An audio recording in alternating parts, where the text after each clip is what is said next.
নমস্কার বন্ধুরা, আপনারা দেখছেন voice of Bankura, presented by underground cafe, Bankura সেরা রেস্টুরেন্ট অ্যান্ড ক্যাফে।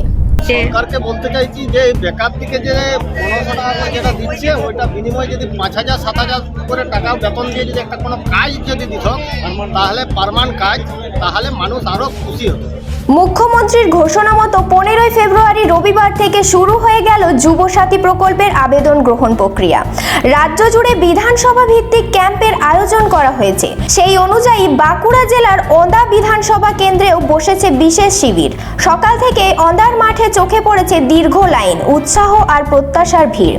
মাধ্যমিক পাস 21 থেকে 40 বছর বয়সী বেকার যুবক যুবতীদের জন্য চালু হয়েছে এই যুবসাথী প্রকল্প।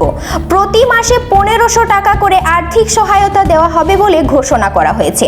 হাতে ফর্ম, কাঁধে স্বপ্ন নিয়ে লাইনে দাঁড়িয়ে ফর্ম জমা দিচ্ছেন বহু তরুণ তরুণী। অনেকের চোখে নতুন শুরু করার আশার আলো। একই সঙ্গে ভূমিহীন কৃষকদের জন্য চালু হচ্ছে নতুন সহায়তা প্রকল্প।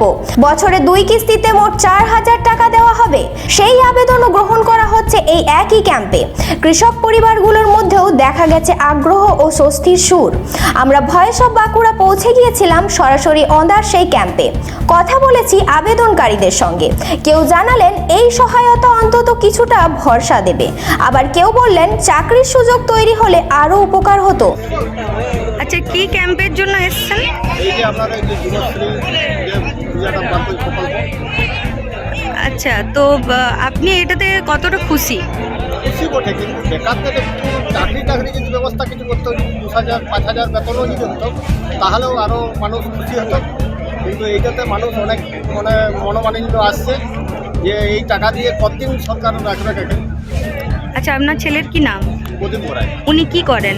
উনি পড়াশোনা করে আছে, বেকার ঘরে বসে আছে। সরকারকে বলতে চাইছি যে বেকার দিকে যে 1500 টাকা করে যেটা দিচ্ছে ওইটা বিনিময়ে যদি 5000 7000 করে টাকা বেতন দিয়ে যদি একটা কোনো কাজ যদি দিত তাহলে পার্মানেন্ট কাজ, তাহলে মানুষ আরও খুশি হতো।